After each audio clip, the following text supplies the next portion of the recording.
Hello guys, once again welcome back to the channel study with Radha. Guys, आज की इस video में हम डिस्कस करेंगे डीटीयू गोरखपुर यूनिवर्सिटी के बीए थर्ड सेमेस्टर के teaching subject pedagogy of economics के मोस्ट इंपॉर्टेंट डिस्क्रिप्टिव क्वेश्चंस को। जैसा कि आप सब लोग जानते हैं कि जो आप लोग का पेपर है वो डिस्क्रिप्टिव फॉर्म में हो रहा है, तो हम उसी हिसाब से सारे क्वेश्चन को डिस्कस करेंगे। ठीक है, और ये जो भी क्वेश्चन है वो प्रीवियस ईयर पेपर से लिए हुए क्वेश्चन है, तो ये बहुत ही इंपॉर्टेंट होने वाले हैं आप लोग के एग्जाम के रिगार्डिंग। तो हर एक क्वेश्चन को हम डिटेल में देखेंगे। ओके, सो फर्स्ट क्वेश्चन है हमारा, सूचना और संचार तकनीकों का महत्व। तो सूचना और संचार तकनीकी की क्या इंपॉर्टेंस है वो हमसे पूछ रहा है। तो आंसर हो जाएगा आपका, सूचना एवं संचार तकनीकी से तात्पर्य उस सूचना संप्रेषण तकनीकी से है जिसके माध्यम से संप्रेषण कार्य अत्यधिक प्रभावी ढंग से संपन्न किया जाता है।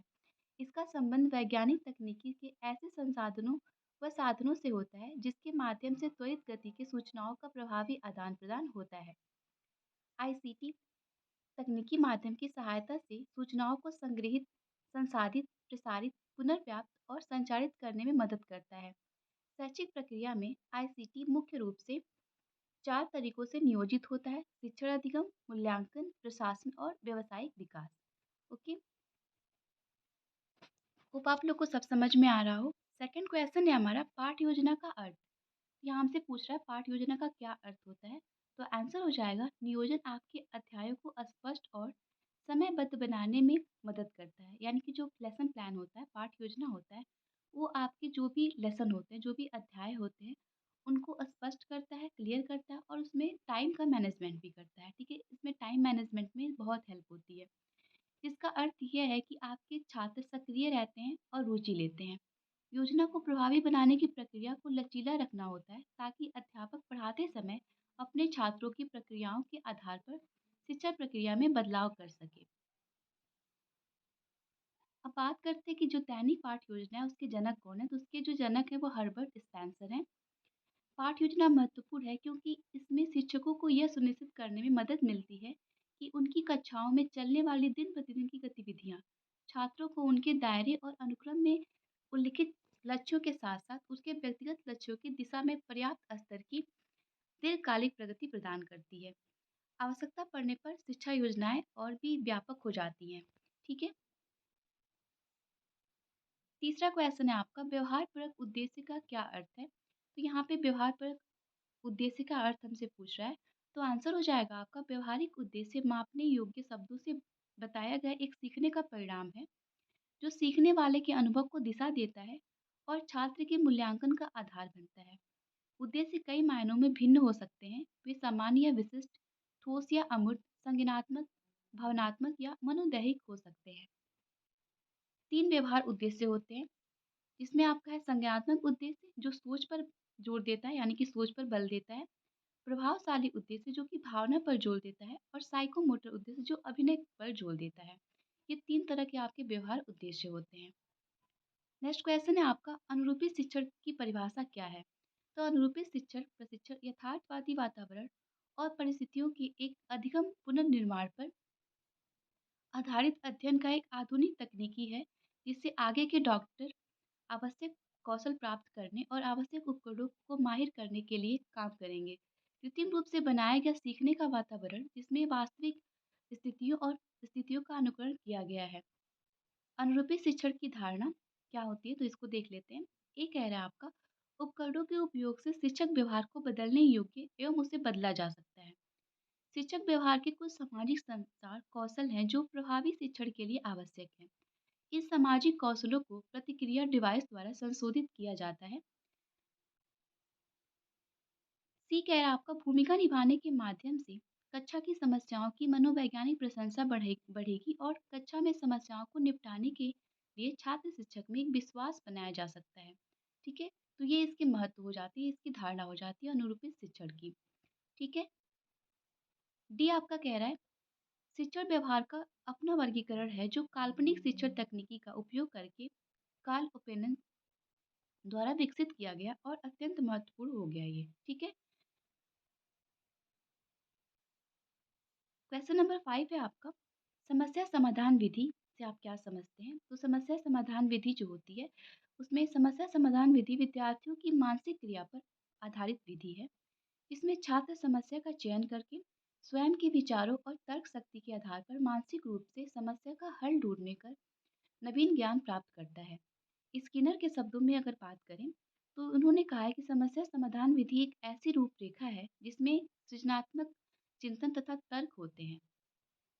समस्या समाधान विधि के जो स्टेप होते हैं, तो कितने सोपान होते हैं, यानी कि कितने स्टेप होते हैं इसके, तो इसके 7 कुल स्टेप होते हैं। सबसे पहला स्टेप है इसका समस्या की पहचान करना, यानी कि प्रॉब्लम आइडेंटिफिकेशन। सबसे पहले आप प्रॉब्लम को आइडेंटिफाई करेंगे। देन सेकंड स्टेप है आपका समस्या का विश्लेषण करना, यानी कि एनालिसिस ऑफ प्रॉब्लम। तीसरा चरण है आपका समस्या का वर्णन करना, ठीक है? और चौथा चरण है मूल कारणों की तलाश करना, यानी कि जो फंडामेंटल रीज़न है उस समस्या का, उस कारण की तलाश करना। पाँचवाँ स्टेप है आपका वैकल्पिक समाधान विकसित करना, यानी कि एक अल्टरनेट विकसित करना, अल्टरनेट डेवलप करना, ठीक है? छठवाँ चरण है आपका समाधान को लागू करना, यानी कि जो भी आपका अल्टरनेट सॉल्यूशन मिला उसको लागू करिए, उसको अप्लाई करिए। और सातवां चरण आपका परिणामों का आकलन करना, यानी जो रिज़ल्ट आया उसका इवैल्यूएशन करना, उसको इवैल्यूएट करना, ठीक है? तो ये 7 स्टेप होते हैं आपके समस्या समाधान विधि के, ठीक है? होप आप लोग को सब समझ में आ रहा हो। ओके, नेक्स्ट क्वेश्चन है आपका वस्तुनिष्ठता क्या है? यानी कि ऑब्जेक्टिविटी क्या होती है? तो वस्तुओं के अध्ययन के विषय को महत्वपूर्ण मानकर तथा अपने पूर्वाग्रहों से मुक्त होकर किया गया अध्ययन वस्तुनिष्ठ अध्ययन कहलाता है। पक्षपातों एवं लगावों के बिना किया गया निरीक्षण और तथ्यों का वैज्ञानिक संकलन एवं विश्लेषण ही वस्तुनिष्ठता है। वस्तुनिष्ठ अध्ययन में संबंधित वस्तु जैसी वास्तव में होती है वैसा ही उसका वर्णन किया जाता है, यानी कि इसमें कुछ भी आपका दिखावा नहीं होता है। इसमें जो एग्जैक्ट होता है अपनी जो सोच होती है, यानी कि जो पूर्वाग्रह होते हैं उससे मुक्त होकर अध्ययन किया जाता है, यानी कि जो रियलिटी होती है उस पर बेस्ड होता है इसका अध्ययन, ठीक है? वैसा इसका वर्णन किया जाता है। इसके गुण और दोषों को बढ़ाकर या घटाकर नहीं मापा जाता है। जो एग्जैक्ट पॉइंट होता है उसी को डिस्कस किया जाता है। वस्तुनिष्ठ अध्ययन करते समय अध्ययनकर्ता को केवल अपनी इंद्रियों और मस्तिष्क को कार्य में लाना चाहिए। हृदय और भावनाओं का को अध्ययन क्रिया में अलग रखना चाहिए। यानी कहने का मतलब ये है कि इसमें अपने दिमाग, ठीक है, और इंद्रियों का ही बस यूज़ करना चाहिए। इसमें किसी भी तरह की भावनात्मक चीज़ों का को इन्वॉल्व नहीं करना चाहिए। इसमें भावना भावना का कोई जगह नहीं होना चाहिए, ठीक है? तभी जाके ये जो आपकी स्टडी होगी वो रेलेवेंट होगी। ठीक है, आगे देख लेते हैं। अध्ययनकर्ता का हृदय एवं भावनाएँ उस परिणामों को नापसंद करेंगे। ऐसा भी हो सकता है कि जो ऑब्जेक्टिविटी जो आप कर रहे हो एक्टिविटी, उसमें ऐसा हो सकता है कि जो आपका हृदय है या आपकी जो इमोशंस हैं वो उसको स्वीकार ना करें, लेकिन जेनुइनली वो सही भी हो सकता है, ठीक है? तो भले ही प्रत्येक परिणाम उसकी धारणा के विरुद्ध हो, फिर भी उन परिणामों को स्वीकार कर लेना होगा जो परिणाम वैज्ञानिक पद्धति से प्राप्त हुए हों, ठीक है? नेक्स्ट क्वेश्चन आपका है विशेष उद्देश्य क्या होता है? तो विशिष्ट उद्देश्य अकाल्पनिक तात्कालिक लक्ष्य या उद्देश्य हैं जो कक्षा शिक्षण शैक्षिक प्रक्रिया के माध्यम से प्राप्त किए जाते हैं, जैसे कि उन्हें एलएचएस इक्वल टू आरएचएस सिद्ध करने का निर्देश देना, ठीक है? इस प्रकार हम ऐसे उद्देश्य का शैक्षिक उद्देश्य अनुदेशात्मक उद्देश्य कह सकते हैं, यानी कि किसी विशिष्ट चीज को प्रूव करने के लिए, ठीक है? नेक्स्ट क्वेश्चन है आपका अर्थशास्त्र शिक्षण का सबसे अच्छा तरीका क्या है? तो अर्थशास्त्र पढ़ाने के लिए वास्तविक दुनिया के डेटा का उपयोग करना महत्वपूर्ण होता है, यानी कि जो भी आप टीचिंग करने जाते हो इकोनॉमिक्स का, तो उसमें आप एग्जैक्ट, यानी कि जो एक्चुअल डाटा है उसको दिखाइए, उसको रिप्रेजेंट करिए, फिर जाके आप इकोनॉमी की जो टीचिंग है वो अच्छे से कर पाएंगे, क्योंकि यह अवधारणाओं को छात्रों के लिए अधिक प्रासंगिक और आकर्षक बनाता है। यह छात्रों को डेटा विश्लेषण और विजुअलाइजेशन कौशल को विकसित करने में मदद करता है। अर्थशास्त्र शिक्षण की विधियाँ, तो इसमें बहुत सारी विधियाँ शामिल हो सकती हैं, जिसमें मेन विधियाँ जो हैं वो डिस्कस कर लेते हैं। सबसे पहले आती है इसमें चर्चा विधि, ठीक है? जिसमें बहस, सेमिनार, मंच चर्चा, विचार मंथन, ये सारी चीज़ें आती हैं, ठीक है? चर्चा विधि जो होती है वो समस्या और समाधान का एक तरीका है और इसके व्यापक रूप में विचार मंथन में के रूप में भी किया जाता है, ठीक है? उसके बाद से नेक्स्ट क्वेश्चन है आपका पाठ्यक्रम क्या है? पाठ्यक्रम की विशेषताएँ क्या होती हैं? तो पाठ्यक्रम जो है आपका करिकुलम एक शिक्षा का आधार है, जिसकी राह पर चलकर शिक्षकों के उद्देश्यों की पूर्ति की जाती है। पाठ्यक्रम के अनुसार ही छात्र अपना अधिगम कार्य सिद्ध करते हैं और पाठ्यक्रम द्वारा ही विषयों को क्रमबद्ध तरीके से किया जाता है। समाज की आवश्यकता को देखते हुए किसी भी पाठ्यक्रम का निर्माण किया जाना आवश्यक होता है। ठीक है? नेक्स्ट क्वेश्चन है आपका, अर्थशास्त्र शिक्षण में पाठ योजना का क्या महत्व है? तो अर्थशास्त्र पाठ योजना शिक्षण का एक महत्वपूर्ण हिस्सा है। इसका प्रयोग कर बच्चों को बेहतर तरीके से पढ़ाया जा सकता है। यह एक शिक्षण के अर्थशास्त्र पढ़ाने में भी मदद करता है। यानी कि जो शिक्षक होता है, अर्थशास्त्र पढ़ाने में जो उसका पाठ योजना होता है, वो बहुत ही ज़्यादा हेल्प करता है और वे छात्रों को सर्वोत्तम संभव तरीके से पढ़ाने में सक्षम होते हैं। अब हम देखेंगे कि जो अर्थशास्त्र पाठ योजना है वो एक्चुअल में है क्या? तो अर्थशास्त्र पाठ योजना जो है वो आवश्यकता उसकी क्यों पड़ती है और ये पाठ योजना की रूपरेखा क्या है? और अर्थशास्त्र पाठ योजना का जो प्रारूप है वो कैसा होता है? तो यहाँ देखते हैं नीचे कर एक-एक करके। जो छात्रों में लोकतांत्रिक मूल्यों को विकसित करना, विद्यार्थियों के उच्च आदर्शों को विकसित करते हुए देशभक्ति एवं बिंदु बंधुत्व विश्व बंधुत्व की भावना का विकास करना, विद्यार्थियों में राष्ट्रीयता का एकता का विकास करना और विद्यार्थियों को देश की शासन व्यवस्था से अवगत कराना। यानी जो इकोनॉमिक्स है वो विद्यार्थियों में क्या होती है कि जो लोकतांत्रिक मूल्य है उसको डेवलप करती है, उच्च आदर्शों को डेवलप करती है, देशभक्ति और विश्व बंधुत्व को भी डेवलप करती है और साथ ही साथ जो इसमें राष्ट्रीय एकता यानी कि जो नेशनल यूनिटी होती है उसका भी ये डेवलप करती है और साथ ही साथ जो देश में जो चल रही शासन व्यवस्था है उससे भी विद्यार्थियों को अवगत कराती है। ये काफ़ी लॉन्ग है, इसको आप लोग देख लीजिएगा। आगे देख लेते हैं नेक्स्ट क्वेश्चन, अर्थशास्त्र में योगात्मक मूल्यांकन का उद्देश्य क्या है?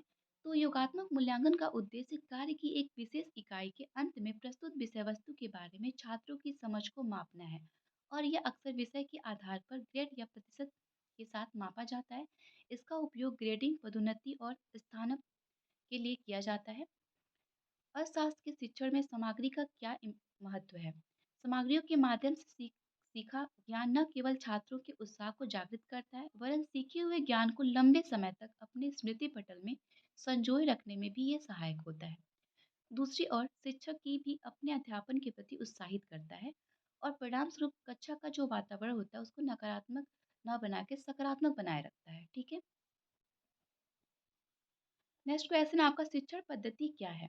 तो जिस ढंग से शिक्षण शिक्षार्थी को ज्ञान प्रदान करता है उसे शिक्षण पद्धति या टीचिंग टेक्निक कहते हैं या टीचिंग मेथड कहते हैं। शिक्षण विधि पद का प्रयोग बड़े व्यापक अर्थ में होता है। एक ओर तो इसके अंतर्गत हम अनेक प्रणालियों एवं योजनाओं को सम्मिलित करते हैं और दूसरी ओर शिक्षण की बहुत सी प्रक्रियाएं भी शामिल करते हैं। विचार विमर्श विधि इसमें एक विधि है। जो विचार विमर्श विधि है वो एक शिक्षक और छात्रों के बीच विचारों के खुले अंतर सहयोगात्मक आदान प्रदान के लिए या छात्रों के बीच आगे की सोच या समस्या समाधान समझ या साहित्यिक प्रशंसा सीखने के लिए विभिन्न प्रकार के मंच तैयार किए जाते हैं। ठीक है। नेक्स्ट क्वेश्चन है आपका, अर्थशास्त्र में शिक्षण उपकरणों का क्या महत्व है? तो इस क्वेश्चन का आंसर मुझे समझ में नहीं आता क्योंकि इस क्वेश्चन का आंसर भी कहीं नहीं मिल रहा था। इसको आप अपने हिसाब से अपने ब्रेन से सोच के इसको आप कर सकते हैं। ठीक है। और ये 2020 में पूछा हुआ क्वेश्चन है, 2020 में ये क्वेश्चन आया हुआ था, तो मुझे इंपॉर्टेंस लगा इसलिए मैंने ले लिया। नेक्स्ट क्वेश्चन है आपका, अर्थशास्त्र में मूल्यांकन से क्या तात्पर्य है? मूल्यांकन के तरीके क्या हैं? तो आर्थिक मूल्यांकन दो वैकल्पिक गतिविधियों के इनपुट और परिणामों को की व्यवस्थित पहचान है। माप और मूल्यांकन और इसके बाद में तुलनात्मक विश्लेषण की प्रक्रिया है। आर्थिक मूल्यांकन का उद्देश्य उपलब्ध साक्ष्यों के आधार पर सर्वोत्तम कार्रवाई की पहचान करना है। छात्रों के व्यवहार में विद्यालय द्वारा लाए गए परिवर्तनों के विषय में प्रमाणों के संकलन और इसकी व्याख्या करने की प्रक्रिया ही मूल्यांकन होती है। इसमें उनका विकास किस सीमा तक हुआ है या विकास में बाधक तत्व कौन कौन से हैं इत्यादि की जानकारी इनका प्रमुख उद्देश्य है। यानी कहने का मतलब ये है कि विद्यालय के जो इन्वायरमेंट है यानी स्कूल का जो भी इन्वायरमेंट है वो किस हद तक विद्यार्थी के व्यवहार में परिवर्तन लाने में सक्षम हुआ है और उनके प्रमाणों का जो आकलन करते हैं हम। ठीक है। और साथ ही साथ क्या कहते हैं किस सीमा तक उनका विकास हुआ है और विकास में आने वाली जो बाधाएं हैं उनकी जानकारी भी मिलती है इससे। नेक्स्ट क्वेश्चन है आपका, अर्थशास्त्र के अनुसार पुस्तकालय कैसा होना चाहिए? तो यहाँ पे अर्थशास्त्र के अनुसार की कोई मतलब नहीं है। पुस्तकालय अर्थशास्त्र का हो या किसी का भी हो सेम ही होता है। ठीक है। ये क्वेश्चन घुमा के पूछा हुआ है। ठीक है, फिर भी हम इसे देख लेते हैं। पुस्तकालय बच्चों के अनुकूल, आकर्षक, रंगीन एवं जीवंत होना चाहिए, जिसमें पढ़ने के क्षेत्र, प्रदर्शित अलमारियाँ, पिनअप बोर्ड, स्टॉक रूम, बच्चों के अनुकूल घटक जैसे पठन और गतिविधि कॉर्नर, कविता कॉर्नर, डिस्प्ले बोर्ड, लोक कहानियाँ इत्यादि को पुस्तकालय के लिए किताबें और अन्य पढ़ने योग्य सामग्री आदि होनी चाहिए, जिससे कि जो विद्यार्थी है उनको पुस्तकालय में उनकी रुचि डेवलप हो सके। नेक्स्ट क्वेश्चन है आपका, तरीकों और तकनीकी में क्या अंतर है? तो यहाँ पे इसको दूसरे तरह से भी पूछ लेता है कि विधि और प्रविधि में क्या अंतर है, ठीक है? तो विधि जो है वो भाषा सामग्री की व्यवस्थित प्रस्तुति के लिए एक समग्र योजना है, जिसका कोई भी भाग विरोधाभासी नहीं होता है और जो सही चयनित दृष्टिकोण पर आधारित है। जबकि प्रविधि यानी कि तकनीकी कार्यान्वयनात्मक है, जिसका संबंध संदर्भ किसी तत्काल उद्देश्य को पूरा करने के लिए उपयोग की जाने वाली एक विशेष चाल या रणनीति की युक्ति है। नेक्स्ट क्वेश्चन आपका, योगात्मक और रचनात्मक मूल्यांकन क्या है? तो योगात्मक और रचनात्मक मूल्यांकन जो है वो किसी छात्र के सीखने का मूल्यांकन करने के दो तरीके हमारे पास होते हैं। आपको अपने पाठ या शिक्षण के लिए किस प्रकार की मूल्यांकन रणनीति चुननी है, यह टीचर डिसाइड करता है। ये सब उसके बीच की भारी अंतर का निर्भर करता है कि जो बच्चे हैं उनके बीच में किस तरह के अंतर हैं, क्योंकि आपको पता है कि जो बच्चे होते हैं उनके में इंडिविजुअल डिफरेंसेस पाई जाती हैं। उसके हिसाब से आप ये सुनिश्चित करते हैं कि किस तरह का मूल्यांकन आप रखेंगे। ठीक है? तो वास्तव में जो अंतर है वो क्या है, हम देख लेते हैं।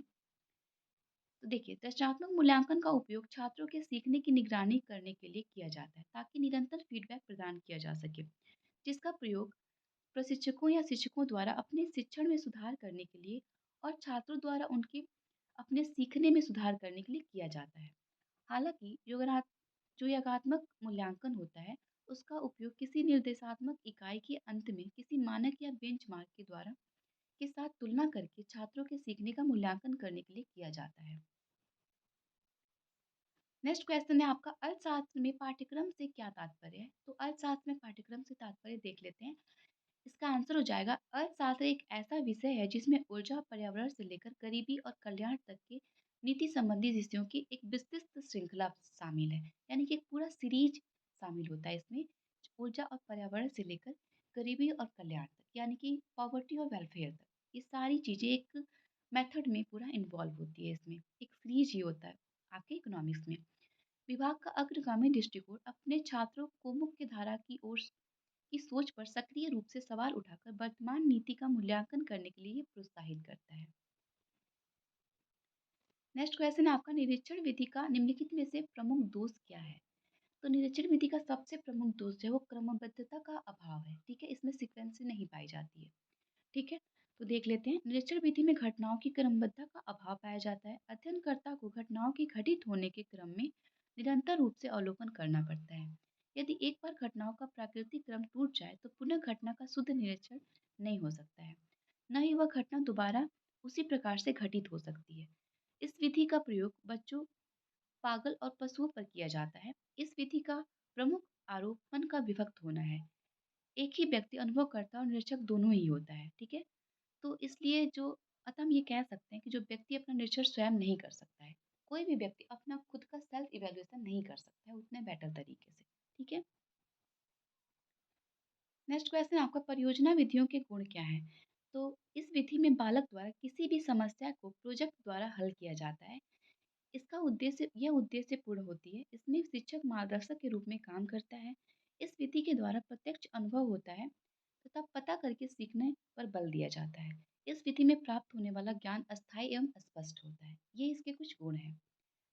नेक्स्ट एंड लास्ट क्वेश्चन है हमारा, रोल प्ले को परिभाषित करिए। रोल प्ले क्या है? तो रोल प्ले गतिविधि वह गतिविधि है जिसमें छात्र कोई भूमिका निभाते हैं और किसी छोटे परिदृश्य के दौरान वे उस भूमिका में बोलते हैं और अभिनय करते हैं तथा जिस पात्र की भूमिका निभा रहे होते हैं उसे व्यवहार और उद्देश्यों में अपना लेते हैं, जैसे वो उसको अपने बिहेवियर में उसको अडॉप्ट कर लेते हैं। ठीक है, तो ये थे हमारे आज के सारे इंपॉर्टेंट क्वेश्चन। आई होप ये क्वेश्चन आपके लिए बहुत ही ज़्यादा रेलिवेंट हो। तो मिलते हैं नेक्स्ट वीडियो में। Thank you, have a good day.